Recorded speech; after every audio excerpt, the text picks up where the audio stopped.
What if the man who broke your heart in front of the entire world ended up on his knees begging? The whole pack is watching, torches blazing, moon blood red overhead. Your fated mate, the powerful, ruthless Lycan King, stands tall on the dais and laughs. Actually laughs, while he publicly rejects you, mocks your weakness, rips the sacred mate bond apart with cruel words that echo in your soul forever. The pain is blinding. The humiliation is suffocating. Everyone you ever knew turns their back. You walk away, shattered, broken, believing you really were nothing. But then, something inside you wakes up. Something ancient. Something terrifying. 7 secret powers the moon goddess hid in your blood all along. Powers that make shadows bow, storms obey, and even kings tremble. Before we continue, please kindly tell us where you are watching from, and don't forget to hit the subscribe button, because every day we have amazing stories that will make your day. Chapter 1. Shadows of the Unchosen. The eastern wilds never slept. Mountains stood sentinel under a perpetual veil of mist, their peaks drinking moonlight like wine, while silver rivers carved secrets into the stone below. Here, the ancient pack of the Sevenfold Moon held dominion, not through numbers or brute force alone, but through gifts the moon goddess had bestowed in a moment of rare, dangerous generosity. 7 powers, 7 secrets woven into their blood. Dominion over shadow, foresight that sliced through time, command of storm and flame, healing that mocked death, strength to shatter rock with a whisper of will, the voice that bent even the proudest knees, and the rarest gift of all, the awakening of the true alpha soul buried deep in any heart deemed worthy. Power like that always bred envy, and envy bred cruelty. She had been born into that glittering legacy, yet fate had turned its back on her before she could even walk. Her parents, warriors of legend, fell in a border skirmish when she was barely 7. Her uncles, men whose ambition outstripped their honor, wasted no time. They claimed guardianship, then stripped her of everything: warmth, status, even the right to eat at the family fire. "You're a stain," they sneered, a weak thing the goddess forgot. They never knew the cruelest irony. All 7 powers slumbered inside her fragile frame, patient as winter roots, waiting for the day she shattered, so she could rise unbreakable. Ears blurred into quiet suffering. She learned to move like a ghost, to speak only when spoken to swallow tears before they fell. Until one moonless night, the pain became too heavy to carry. Barefoot, bloodied from a final lash of her uncle's belt, she slipped past the sentries and ran into the endless forest. Branches clawed at her skin. Cold sank into her bones. Days became weeks. Hunger turned her vision hazy. Then she stumbled upon a cabin of moss and weathered bone, hidden in a hollow where the trees grew too thick for moonlight to penetrate. She collapsed at the threshold. The old crone who opened the door had eyes like polished obsidian and hands scarred by centuries. She said nothing at first, only knelt, lifted the girl's chin, and listened as the story poured out in broken whispers: neglect, beatings, the endless echo of "you are nothing." When the girl finished trembling, the crone opened her arms. "You are no stray," she rasped, voice rough with age and certainty. "You are mine now." That single sentence cracked something inside her wide open. For the first time in memory, arms held her without expectation of repayment. A mother's love, fierce, unconditional, ancient, began to stitch her wounds closed. Word of the strange, luminous she-wolf eventually reached the north, carried on trade winds and the whispers of scouts. He ruled the mightiest kingdom of them all, the Lycan King. Towering, black-furred in wolf form, gold-eyed in both, a predator carved from night and conquest. He had claimed lands, broken armies, bedded beauties who begged for his mark, and forgotten them by dawn. Until the day he saw her. The world tilted. His wolf surged so violently his vision narrowed to a tunnel. Heat detonated through every vein. His manhood hardened in an instant, thick and insistent, straining painfully against leather breeches as if it recognized her before his mind could catch up. Primal. Obsessive. He wanted to pin her to the nearest tree, bury himself inside her until she screamed his name, until she belonged to him in every way a mate could. He declared her his that very night. She was breathtaking. Midnight silk hair cascading down her back, storm-gray eyes that held secrets even she didn't know, skin kissed by moonlight, graceful, respectful, voice soft like falling snow. But beneath that gentleness burned something untouchable. Every time he drew her into the shadowed corners of his chambers, every time his large hands roamed her curves and his growl turned hungry, she slipped away with quiet, devastating grace. "My king, the eastern border will burn at dawn if you do not send the iron wolves now. My king, a child in the lower dens will die tonight unless the healers carry Moonbloom. My king, one of your generals whispers treason in the dark." And every single time she was right. He stared at her afterward, heart thundering, cock still aching with unspent need, mind reeling in awe. She saw what no seer could. She saved his kingdom again and again. Elders murmured in disbelief. The king listens, truly listens. He ruled wiser, fiercer, more unstoppable, because of her. Yet the longer he tasted power, the hungrier his pride grew.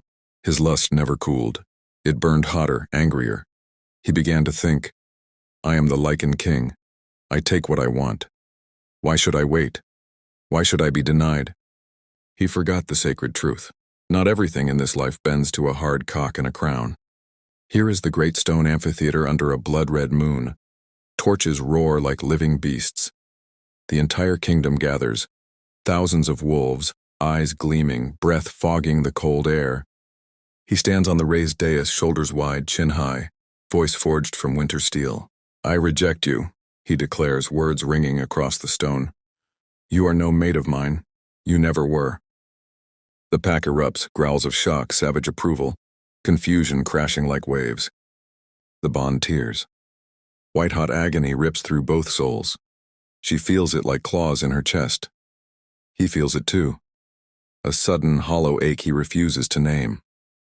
She stands motionless. No scream, no tears, just silence. Then she lifts her chin and walks forward. Not away, forward. The moment her foot crosses the sacred circle, the world answers. Wind howls from nowhere. Shadows coil around her like living armor. Lightning cracks the sky, silent, blinding. Her storm-gray eyes ignite pure gold. Power, all seven, unleashed. The ground trembles. Wolves drop to their knees. Elders gasp. The old crone hidden among the crowd smiles like she always knew. She doesn't speak. She doesn't need to. She simply is. A true alpha, awakened, whole, terrifying, radiant. The Lycan King stares. His wolf whimpers. A broken sound he's never heard from himself. His knees buckle. Regret crashes over him like a warhammer. He sees it now, too late. She was never the weak one. He was. She had given him wisdom, salvation, loyalty, love, and he had thrown it away for pride and restless lust. Now she stands before him, not broken, not begging. Just done. In her silence, the kingdom hears the verdict. Not everything is sex in life. Some things are power, some things are destiny, and some things are forever lost. She turns. Shadows trail her like a royal cloak. She walks into the night, no longer anyone's discarded mate. She is the storm. She is the queen. She is the Sevenfold Moon reborn. The Lycan King falls to his knees in the dirt and weeps. Chapter 2, Ashes of Regret. The amphitheater emptied slowly like blood draining from a wound. Torches guttered and died one by one. The pack dispersed in uneasy silence. Their growls long faded into murmurs of disbelief. No one dared approach the dais where the Lycan King still knelt. His knees pressed into cold stone, his palms flat against the ground. His broad shoulders, once proud, unyielding, curved inward like a broken bow. The tears had stopped, but the tracks of them remained, glistening on his sharp cheekbones under the dying moonlight. His wolf was quiet now, not angry, not snarling, just small, curled in the deepest corner of his chest, whimpering softly, the way a pup does when it finally understands it has been abandoned. He had rejected her. The words still echoed in his skull. "I reject you. You are no mate of mine. You never were." He had said them with such certainty, with that cruel kingly smile, with the entire kingdom watching, and in the heartbeat after the bond snapped, he had felt free for one glorious, stupid second. Then the emptiness arrived. It wasn't just the missing tug in his chest where her presence used to live. It was worse. It was the sudden, brutal awareness that the world had lost its color. Her scent, wild jasmine and rain-soaked cedar, was already fading from his skin. Her voice, soft, steady, always 3 steps ahead, had gone silent in his mind. He lifted his head slowly. The sacred circle still shimmered faintly where she had stood, where the air had answered her, where shadows had risen to crown her and lightning had saluted without sound.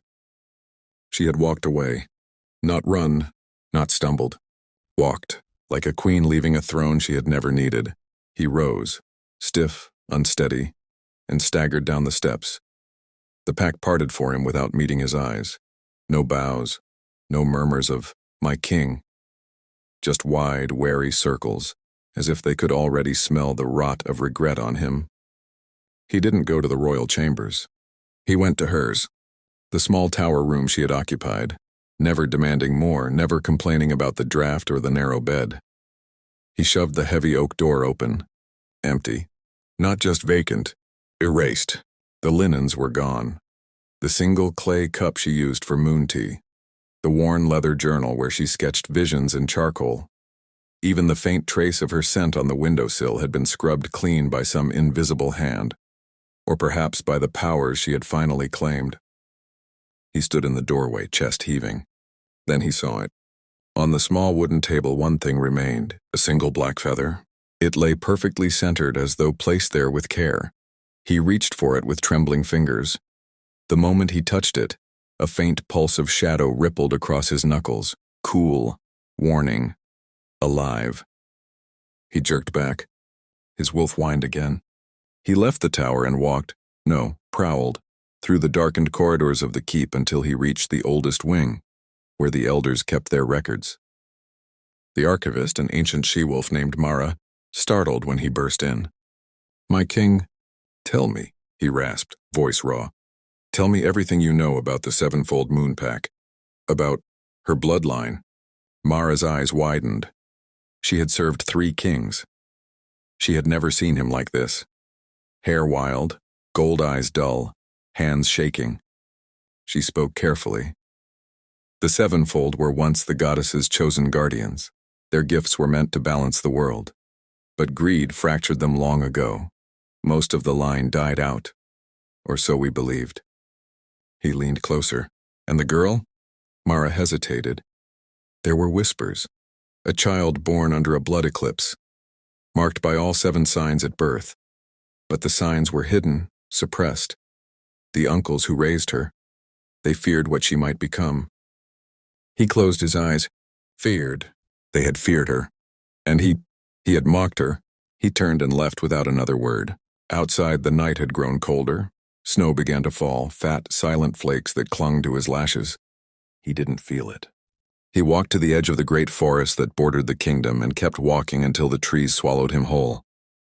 Hours passed, maybe days, time blurred. He found the cabin eventually, moss and bone, hidden in the hollow.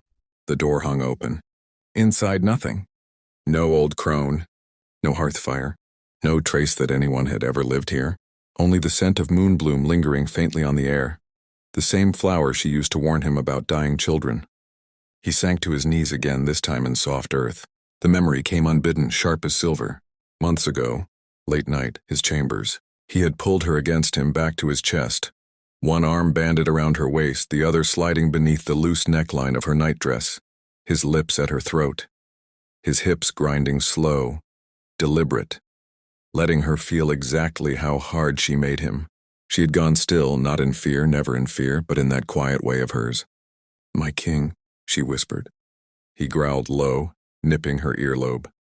"Say my name just once, let me hear it while I'm inside you." Her breath hitched. Her body softened against him, warm, pliant, wanting. But then she turned in his arms, placed both hands on his chest, and looked up at him with those storm-gray eyes. "Tomorrow at dawn," she said softly. "The eastern border will burn if you do not send the iron wolves now." He had laughed, and kissed her hard, swallowing her words, trying to drown wisdom in lust. She had let him kiss her.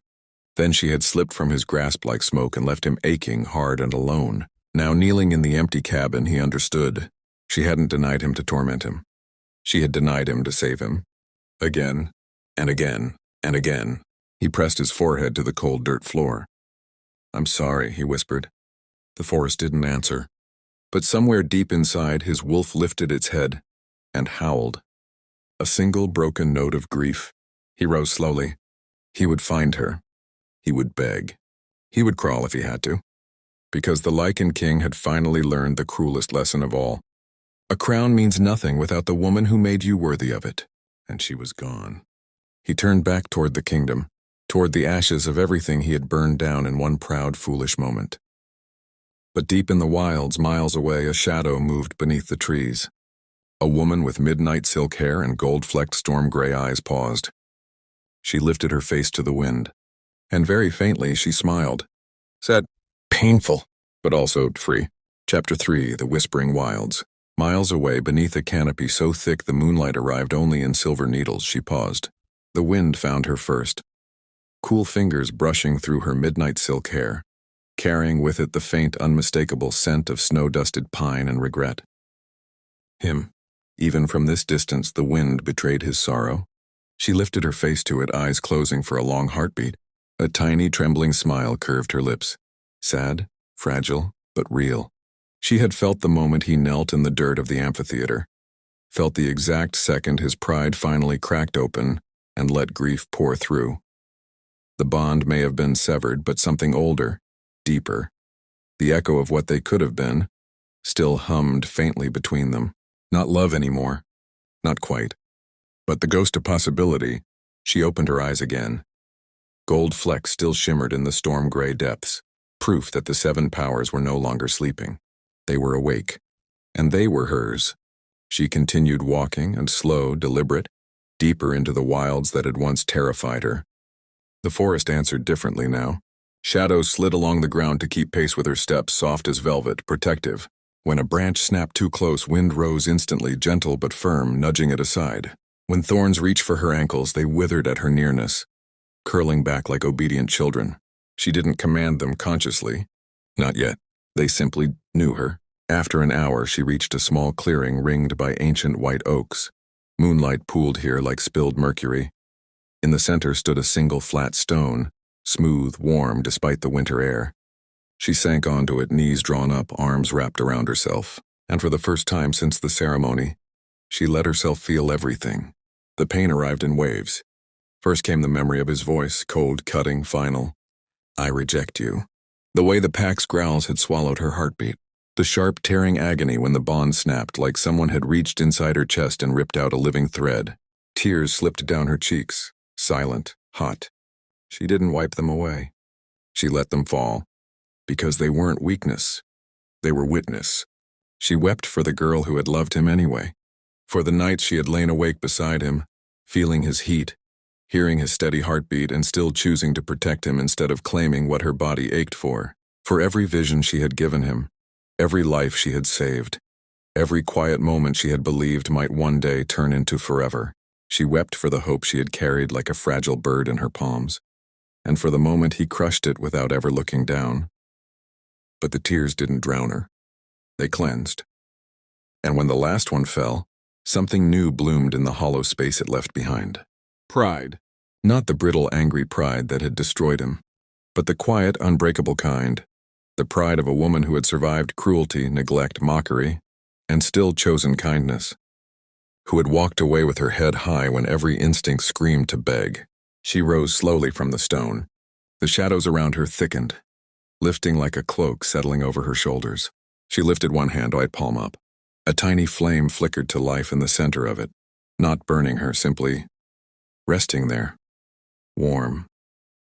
Golden. Alive. She stared at it in wonder. Then she closed her fingers gently, and the flame didn't die. It sank into her skin, leaving only a faint glow beneath the surface like starlight trapped in veins. One power claimed, 6 more waiting. She smiled again, and whiter this time. The smile hurt kind because joy and grief still lived side by side in her chest, but it was hers. Completely hers. Far to the north in the Lycan King's keep he hadn't slept. He sat on the edge of his massive bed, The same bed where he had once pulled her close, where he had growled against her throat, where he had almost made her his in every way. Now the sheets were cold. The room too large. The silence deafening. He stared at the black feather he had taken from her abandoned room.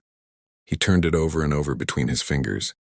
Every time he blinked, he saw her walking forward through the sacred circle, saw the wind rise for her, saw the shadows crown her, saw her eyes burn gold. His wolf stirred restlessly, not in anger, not in lust, in mourning. He pressed the feather to his lips, a gesture so tender it startled him. "I don't deserve your forgiveness," he whispered into the dark. "I know that." The feather pulsed once, a cool shadow brushing his mouth, then lay still. He closed his eyes, and for the first time in years the Lycan King prayed, not for her return, not for absolution. He prayed she was safe, that wherever the wilds had taken her they were kind, that she would never again feel small, because he finally understood. The greatest cruelty he had committed wasn't rejecting her. It was convincing her, even for a moment, that she had ever been anything less than extraordinary. Deep in the whispering wilds, she felt that prayer arrive, faint as starlight on water. She didn't answer. She didn't need to. Instead, she lifted her face to the moon and let the night wind carry her next breath. A soft whisper escaped her, barely audible but clear. "I am enough." The oaks around the clearing shivered in agreement. And somewhere far behind her, a single snowflake melted on the Lycan King's cheek, as though the sky itself wept with him. Chapter 4. The Queen's Return. The oak still trembled long after her soft declaration faded into the night. "I am enough." 3 words. Small. Quiet. Yet they rang through the ancient forest like the first toll of a bell that had been silent for centuries. She didn't linger in the clearing. The wilds were calling her forward now, not with urgency but with gentle insistence, the way a mother guides a child who has finally learned to walk. She moved through the trees with new certainty. Each step felt lighter, as though the earth itself rose slightly to meet her soles. Shadows no longer merely followed. They danced ahead, parting brambles, smoothing the path. The flame she had claimed earlier still glowed faintly beneath her skin, a warm ember of belonging. She walked for days. Sometimes she rested beneath the roots of elder trees, listening to the deep heartbeat of the soil. Sometimes she spoke to the wind, asking questions only the sky could answer, and always the wilds answered back. One twilight she crested a ridge and looked down into a narrow valley. Smoke rose from a cluster of thatched roofs. A village. Small. Desperate. Even from this distance she could feel it, fear pulsing like a second heartbeat. Flames licked at the eastern edge of the settlement, not yet consuming but hungry. The villagers ran in frantic circles, buckets sloshing, voices hoarse with panic. She knew this fire, not because she had seen it before, but because she had warned of it. Months ago in his chambers she had whispered against his throat, "My king, the eastern border will burn at dawn if you do not send the iron wolves now." He had laughed, kissed her harder, and sent no one. The fire had waited, patient, vengeful. Now it had come. She descended the ridge without hesitation. As she approached, the villagers noticed her. A woman carrying a child froze mid-step. An old man with soot-streaked cheeks dropped his bucket. A young girl pointed, eyes wide. "She walks with shadows," someone breathed. She didn't stop to explain. She walked straight into the path of the flames. The heat hit her like a wall, roaring, angry, alive. She lifted both hands. The air shimmered. Wind rose, not wild, not destructive, but precise. It curled around the fire like cool fingers closing over a candle wick. The flames faltered, then bent, then retreated. She took one step forward. The fire took one step back. Another step. The flames shrank. She didn't shout. She didn't chant. She simply was, a calm, certain, radiant. Behind her, the villagers watched in stunned silence. When the last ember died beneath her bare feet, leaving only blackened earth and the scent of wet ash, she turned. The child in the woman's arms reached out small fingers toward her. She smiled, soft, tired, beautiful, and brushed a gentle thumb across the little one's soot-smudged cheek. The touch left no mark, only peace. The villagers knelt, not out of fear, out of something deeper, something that looked very much like awe. She spoke for the first time since the ceremony. "Rebuild," she said quietly, And remember, fire only takes what you allow it to keep." Then she turned and walked away, up the opposite ridge, shadows trailing her like a living train. Word spread faster than any flame. By the next full moon, the tale had crossed borders, carried on the tongues of traders, scouts, refugees. She came from the wilds. She walked into fire and it obeyed. Her eyes were gold, and the shadows loved her. In the Lycan King's keep, the rumors arrived like knives. He was in the war room, maps spread across the table, advisors arguing in low voices, when the scout burst in. "My king, there is word from the eastern valleys." He looked up slowly. The scout swallowed. "A woman. She saved a village from burning. Walked into the flames, commanded them to stop. Shadows followed her. The people say she is reborn." The room went deathly quiet. The king's hand closed around the edge of the table so hard the wood groaned. "Describe her," he said. Voice rough, barely controlled, midnight hair, storm gray eyes, grace like moonlight on water. The king closed his eyes. His wolf lifted its head inside him, not howling this time, just listening. She was alive. She was powerful. She was helping us even after everything. Something cracked inside his chest. Not pride this time, but the last thin wall between denial and truth. He had lost her. Not to another wolf. Not to death. To her own becoming. And the worst part? He was proud of her. So achingly, painfully proud that it hurt more than any rejection ever could. He rose from the table without a word, walked to the highest tower, stood alone beneath the moon, and for the first time since the ceremony he let himself whisper her name. The name he had never spoken aloud after rejecting her. It tasted like ashes in starlight. Far away on another ridge under the same moon she paused. The wind carried his whisper to her. Faint, broken, reverent. She didn't answer, but she lifted her hand and pressed it to her heart, where the ghost of their bond still ached. A single tear slipped free, not of sorrow, of release, because she finally understood. She hadn't just survived him, she had outgrown him. And that realization, bittersweet, luminous final, tasted like freedom. Chapter 5. Shadows between them. Under the same moon that had witnessed her quiet tear of release, the wind shifted again.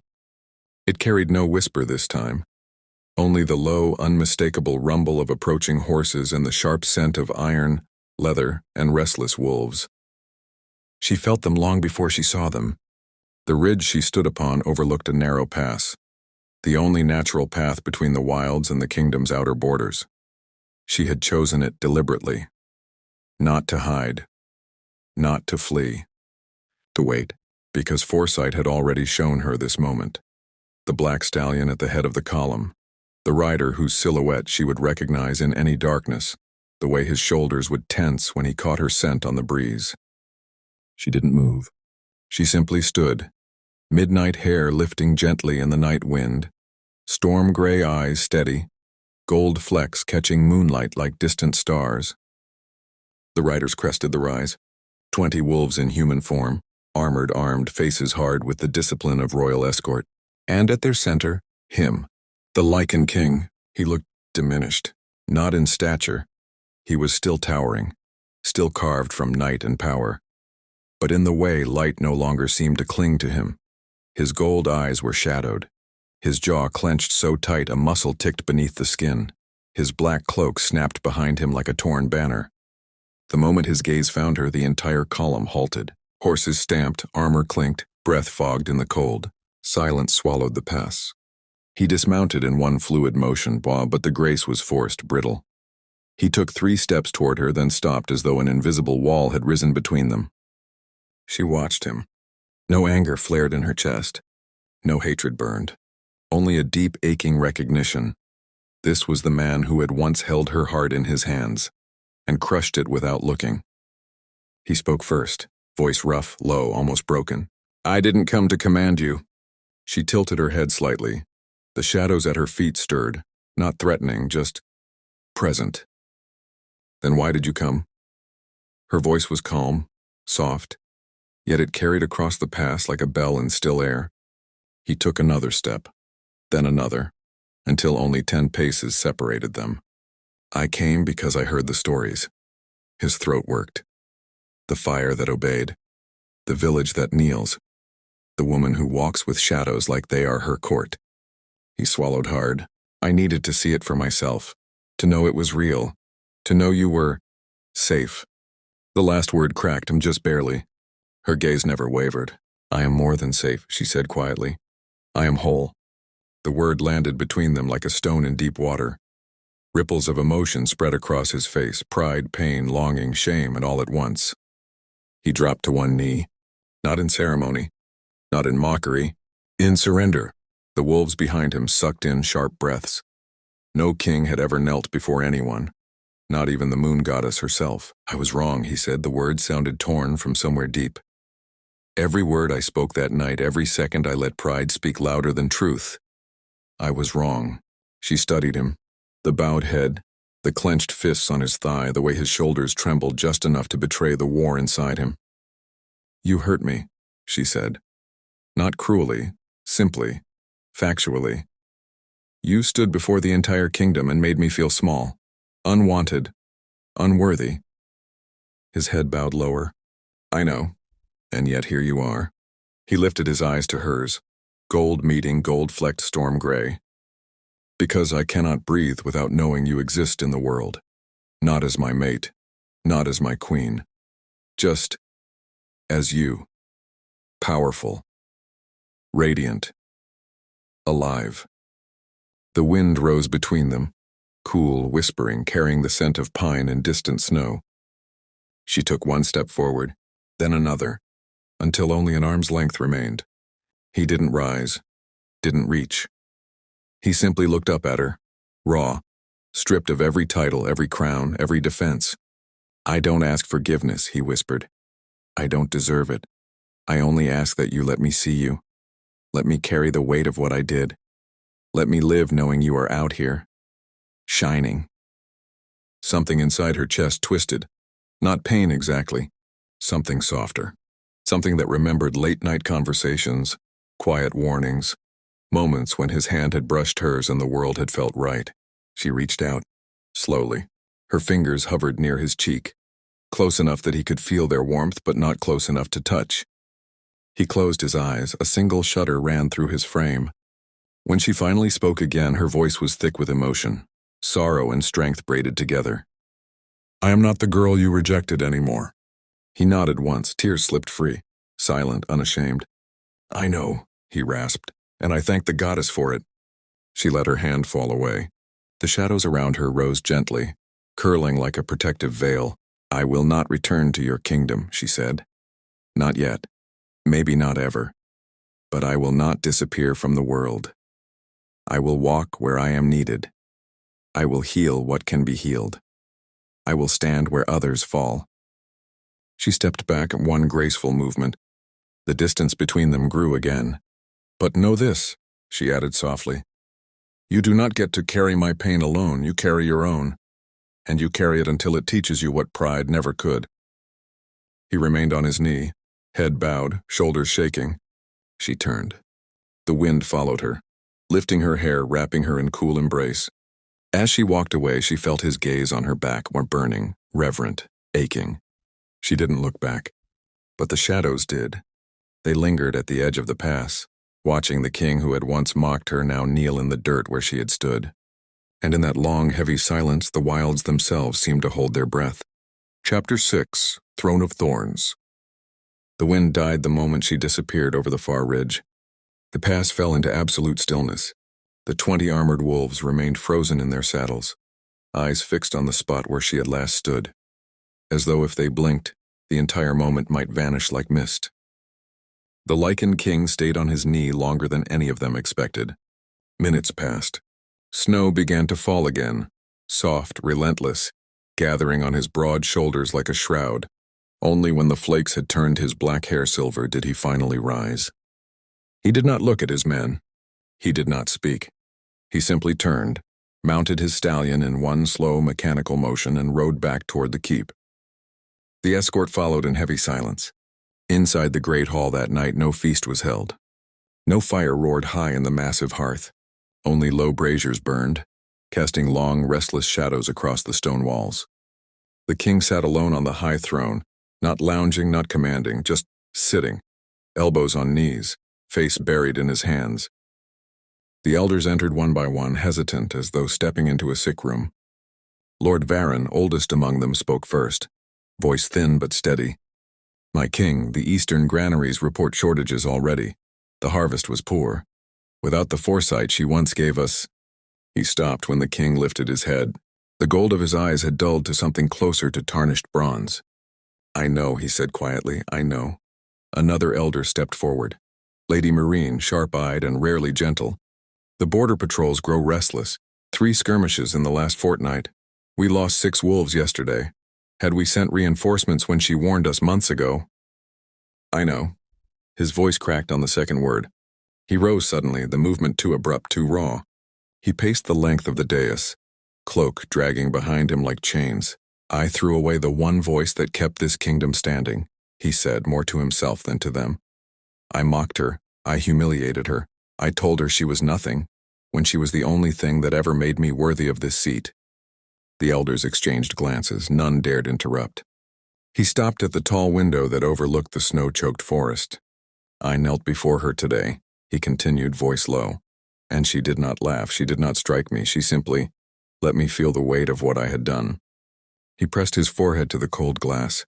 "I do not want her back because I need her visions.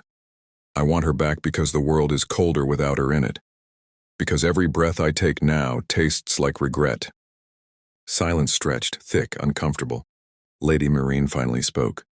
"Then what will you do, my king?" He turned slowly.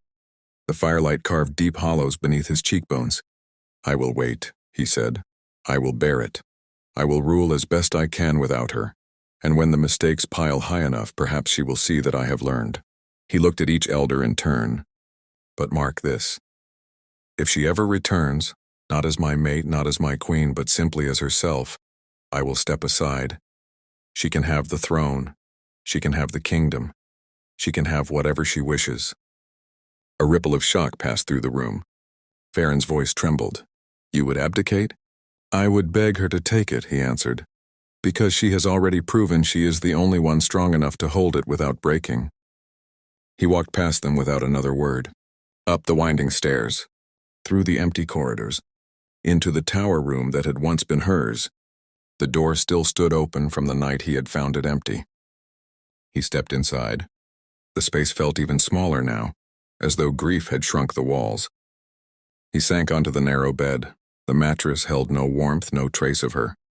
But he lay down anyway, fully clothed, boots still on, curled on his side in the space where she used to sleep. And there in the dark, alone with the ghost of his own making, he let the tears come again. Not loud, not dramatic. Just quiet, steady weeping. The kind that comes when a man finally understands the size of his own ruin. Far beyond the kingdom's borders, in a hidden glade where moonlight pooled like liquid silver, she sat beside a small spring. She had not run from the pass. She had simply chosen solitude, a few hours to let the encounter settle inside her. The shadows had followed her here, soft and attentive. The spring reflected her face, calm now, though the gold in her eyes still shimmered with unshed emotion. She dipped her fingers into the water. Ripples spread outward. In their center, for just a heartbeat, she saw him, curled on her old bed, shoulders shaking. She watched. She did not look away. A single drop fell from her cheek into the spring, joining the vision and dissolving it. She whispered, and so softly even the shadows barely heard. "I see you hurting, and part of me still aches for the man you might have been." She rose. The water stilled. The glade grew quiet, and somewhere in the distance a lone wolf howled, not in triumph, not in rage. In mourning, for what was lost, for what might never be reclaimed, and for the long, thorn-lined path that still lay ahead. Chapter 7. The Awakening Storm. The lone wolf's mournful howl lingered in the night.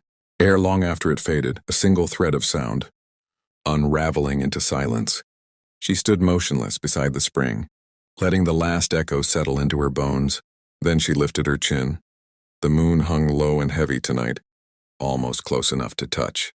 Its light poured over her like molten silver, pooling in the hollows of her collarbones, tracing the lines of her arms, igniting the faint golden glow already living beneath her skin. She closed her eyes and breathed in, deep, deliberate. The first power she had claimed, in the flame, answered instantly.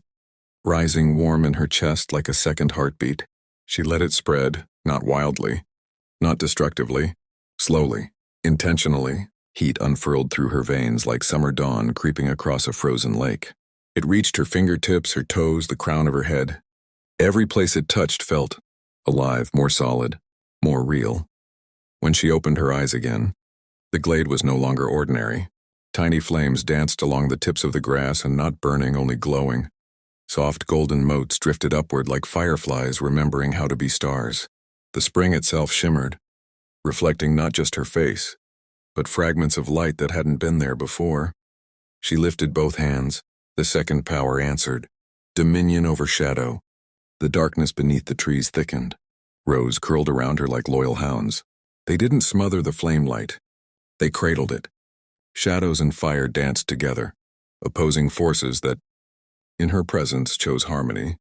A quiet laugh escaped her, surprised, delighted, a little breathless. The sound startled birds from their roosts. Wings beat against the night. The forest itself seemed to lean closer, listening. She turned slowly, arms outstretched. Wind answered next, and the command of storm. It began as a sigh, then grew into a steady current that lifted her hair, tugged at the hem of her simple dress, swirled leaves into gentle spirals around her feet. She tilted her head back and laughed again, louder this time. The sound rolled outward, joy so pure it carried color. Golden violet and deepest indigo. Thunder rumbled in the distance, not angry but approving. A low rolling purr of recognition. Lightning flickered along the horizon, silent and beautiful, outlining the shapes of distant mountains. She lowered her arms. The elements quieted, not gone, just waiting. Patient. Hers. She sank to her knees in the soft moss, palms pressing into the earth. The fourth power rose without prompting, healing that defies death. She felt it first as a gentle pulse beneath her hands. The moss beneath her fingers, bruised from her weight, began to knit itself whole. Tiny cracks in the stone nearby sealed. Even the small scar on her wrist, a remnant of her uncle's belt years ago, faded until nothing remained but smooth skin. Tears slipped free again, not from pain this time. From wonder. She had spent so many years believing she was broken, unfixable, unwanted. Now the world itself rose to tell her otherwise. She pressed her forehead to the moss. "Thank you," she whispered. To the goddess, to the wilds, to the sleeping powers that had waited so patiently for her to believe she deserved them. And then, the rarest gift of all began to stir. The awakening of the true alpha soul. It didn't arrive with thunder or flame. It arrived as stillness. A deep, resonant quiet inside her chest, like the moment before dawn when the whole world holds its breath. She felt it settle, not as something foreign, but as something returning home. Her heartbeat slowed, steadied. When she rose again, she was different. Not taller, not louder. More. The gold in her eyes had deepened. No longer flecks, but steady rings around the storm-gray centers. Her presence filled the glade the way moonlight fills a valley. Undeniable, gentle, absolute. She looked toward the north. Toward the kingdom. Toward him. She could feel him still, a distant ache, a candle burning in an empty hall. Part of her wanted to go to him, to lay a hand on his bowed head and tell him it was over, that the storm had passed. But another part, stronger now, knew the truth. Some wounds only heal when the one who made them learns to carry them. She turned instead toward the deeper wilds. There was more to learn, more to become. And somewhere ahead, faint but growing, she sensed a new shadow on the horizon. Not his. Something older. Hungrier. Her uncles had not forgotten her. They had heard the stories too. And greed once fed never truly sleeps. She smiled, small, fierce, unafraid. Let them come. The storm was awake now, and it answered to no one but her. Chapter 8. Blood and Forgiveness. The deeper wilds grew darker as she pressed onward, not menacing but thick with memory. Ancient trees stood like silent witnesses, their bark scarred by centuries of wind and war. The air tasted of iron and old rain. Somewhere ahead, a low growl of thunder rolled, not hers this time, but the sky's own restless heart. She felt them before she saw them. 3 presences. Familiar, poisonous. Her uncles. They stepped from the shadowed undergrowth as though the forest itself had spat them out. The eldest, Garrick, broad-shouldered, silver-streaked hair, eyes cold as river stones. Beside him, Thorn, leaner, crueler, fingers twitching toward the dagger at his belt. And the youngest, Vance, the one who used to laugh while the others struck, his smile still sharp enough to cut. They had aged. Hard lines carved their faces. Greed had hollowed their cheeks. But the hunger in their eyes was the same. Garrick spoke first, voice oily with false warmth. "Niece, we've heard tales. Quite the spectacle you've become." She stopped 10 paces away. The shadows at her feet lifted slightly, alert, not yet attacking. "I'm no longer your niece," she said quietly. "You made that clear the day you called me a stain." Thorn laughed, short, ugly. "Always so dramatic. We only wanted to keep the bloodline strong. You were weak, fragile. We did what was necessary."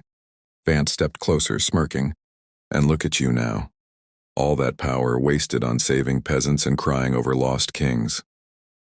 His gaze raked her. "It belongs with family. With us."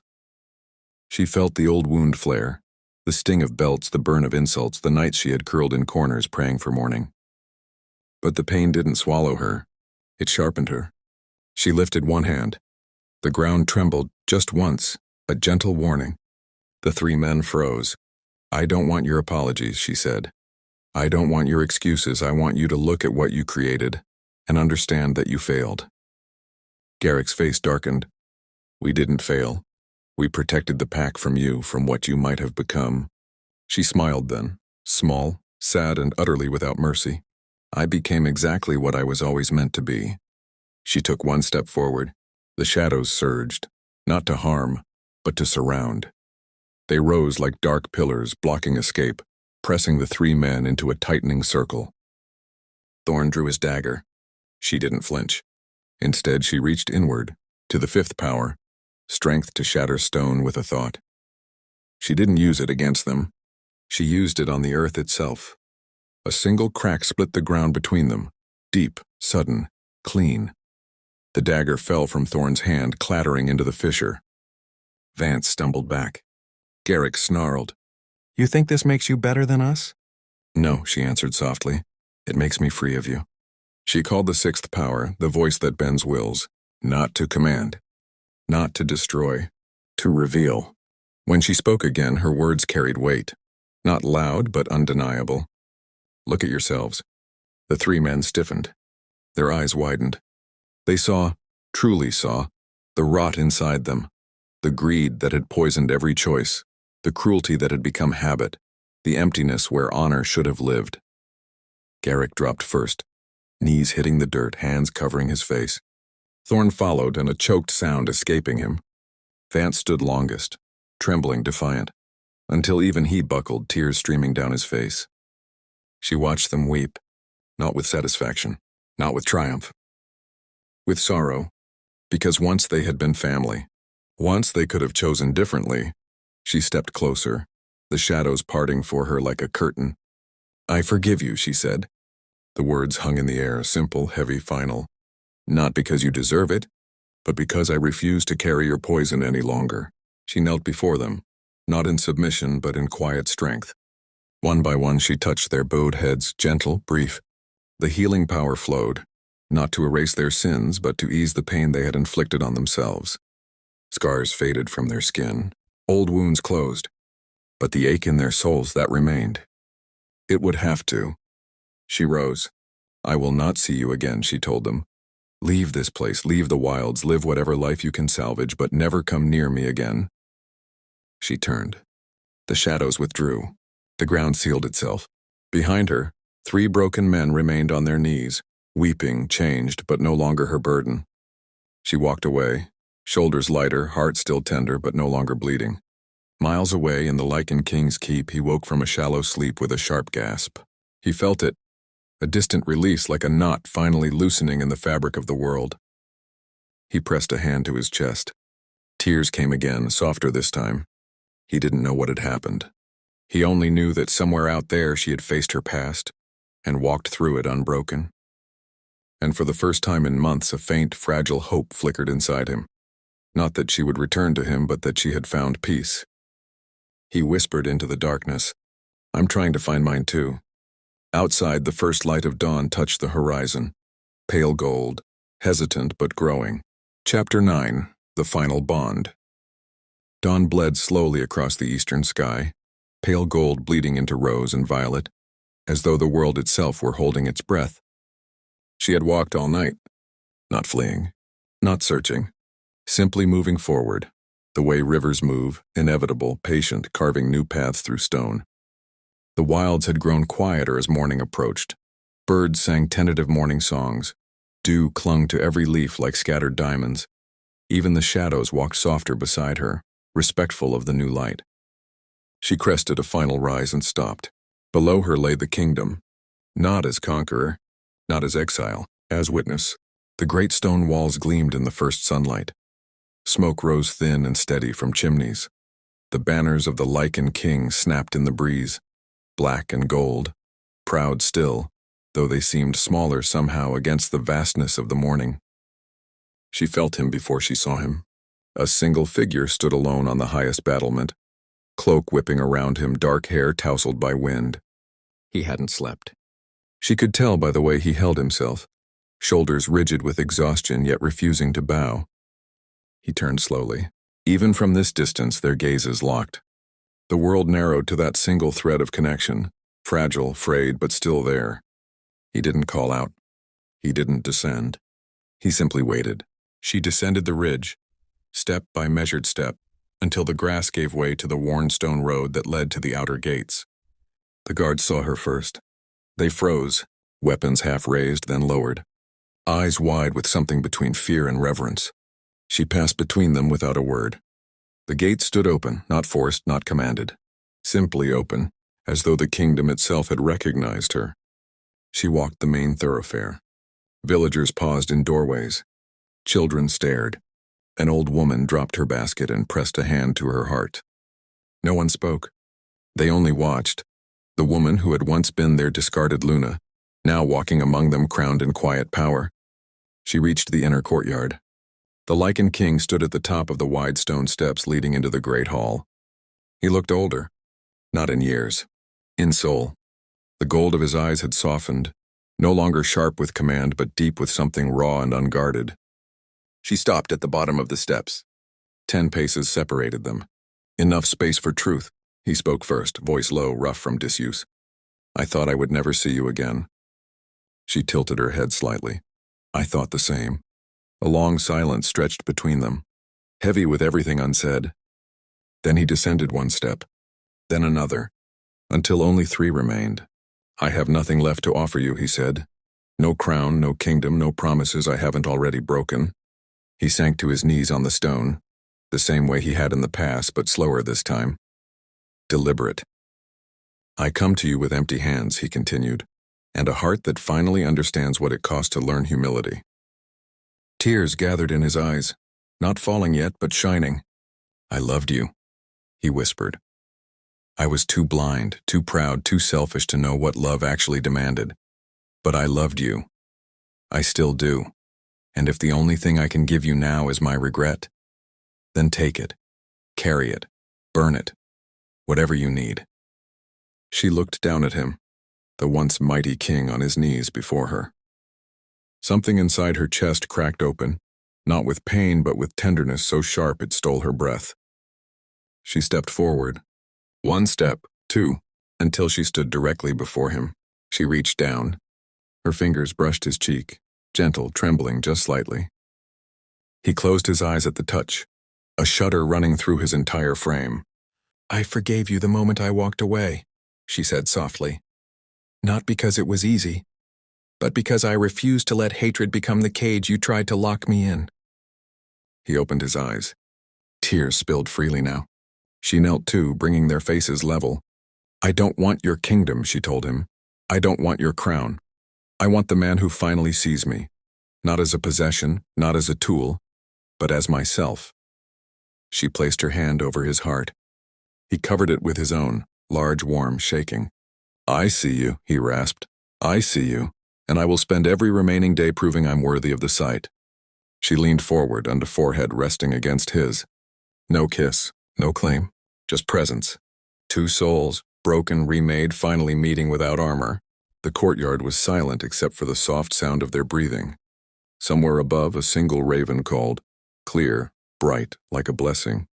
She whispered against his skin, "We start again, not as king and mate, but as two people who choose each other. Every day, every choice." He nodded once fiercely. "I choose you," he said, "now, tomorrow, always." The first ray of true sunlight broke over the battlements and fell across them both. Warm, forgiving, new. And in that golden light, the final bond, not of fate, but of will, began to weave itself back together. Stronger this time. Honest. Unbreakable. Chapter 10. Moon Reborn. The first ray of true sunlight stretched across the courtyard like a golden bridge between them. They remained kneeling, foreheads touching, hands pressed over each other's hearts, for what felt like both an eternity and the briefest heartbeat. The kingdom watched in reverent hush. No cheers erupted. No trumpets sounded. Only the soft rustle of banners in the morning breeze and the distant call of a raven circling high above. Eventually, she lifted her head just enough to meet his gaze fully. His eyes, once sharp with command, once clouded with pride, now held only quiet wonder. She spoke first, voice soft but carrying to every corner of the courtyard. "We are not what we were." He nodded slowly. "No, we're something new." She rose first, graceful, steady, and offered him her hand. He took it without hesitation. When their fingers intertwined, the last faint echo of the broken bond shimmered between them. Not painful, not desperate, but warm. Acknowledged. Accepted. They stood together at the top of the steps. She looked out over the gathered people, villagers, guards, elders, children perched on shoulders, all watching with wide, hopeful eyes. She didn't speak to them with the voice that bends wills. She spoke as herself. "I was once your discarded Luna," she said clearly. "I was mocked, rejected, sent away in shame. But I was never broken, and neither are you." A murmur rippled through the crowd, not of surprise but of recognition. She continued, her voice steady, carrying the quiet strength of someone who has walked through fire and come out shining. "This kingdom has known cruelty, it has known pride, it has known loss, but it has also known kindness, wisdom, healing. Those things were always here in you, not in crowns, not in thrones, in the choices you make every day." She turned slightly toward him. "And this man, your king, has learned the hardest lesson of all, that true strength is not in taking but in giving, in seeing, in choosing better when everything inside screams to stay the same." He stepped forward beside her. His voice when he spoke was rough but clear. "I will not ask you to forget what happened. I will not ask you to pretend the pain never existed. I only ask that you allow me to prove, day after day, that I have changed, that I am no longer the man who stood on that dais and broke the best thing the goddess ever gave me." He looked at her, and not as a possession, not as a prize. "As an equal, I choose her," he said simply. "Not as my mate by fate, but as my partner by choice, my equal, my conscience, my home." A soft sound escaped the crowd, half sigh, half quiet sob of relief. She squeezed his hand once, then released it. She stepped forward alone. The shadows rose gently around her, and not to shield but to honor. The golden light beneath her skin brightened for a moment. Flame, storm, healing, strength, all 7 powers acknowledging the moment. "I will stay," she told them, "not as queen, not as Luna, but as one who walks beside you, who listens, who heals when she can, who reminds you that power is not something you seize, it is something you become." She looked back at him. "And I choose him too." The words were quiet. They were enough. A single cheer rose, tentative at first, then growing, spreading until the entire courtyard rang with it. Not the roar of conquest. The warm, tearful sound of people who had witnessed something rare, 2 broken souls choosing to mend together. They walked down the steps side by side, not hand in hand, but close enough that their shoulders brushed with every step. The crowd parted for them. Children reached out small hands. She touched fingertips with them, smiling. Elders bowed, not in fear but in respect. When they reached the outer gates, she paused. She turned to face the kingdom one last time. Then she looked at him. "Shall we walk?" she asked softly. He smiled, small, real, unguarded. Wherever you lead. They stepped through the gates together, not as king and queen returning to rule, but as two people stepping into whatever came next, side by side, scarred, wiser, finally free. Behind them, the sun climbed higher. The banners snapped proudly in the wind. And somewhere in the distance, the lone raven called again, clear, bright, triumphant. The storm had passed. The moon had been reborn. And love, true hard-won chosen love, had finally found its way home. What happens when a rejected Luna rises with the power to command shadows, storms, and kings themselves? You've just walked with her through heartbreak, betrayal, awakening, and hard-won redemption. Now it's your turn to decide. If this story set your soul on fire, if you felt every tear, every tremble, every triumphant heartbeat, then don't let it end here. Like this story, if her rise gave you chills, subscribe and turn on the notification. Share it with that friend who needs to remember they're never truly broken. Comment below, which moment hit you hardest? The public rejection? The quiet forgiveness? Or the final sunrise when they chose each other again? And if you're hungry for more fierce women who claim their power, more kings who learn to kneel, more love stories that hurt so good they heal, follow me right now so you never miss the next tale that will leave you breathless, because the moon is still rising. And the next storm is already coming. Drop me in the comments if you're ready for whatever comes next. Your heart already knows the answer. Now let your fingers say it too. See you in the shadows.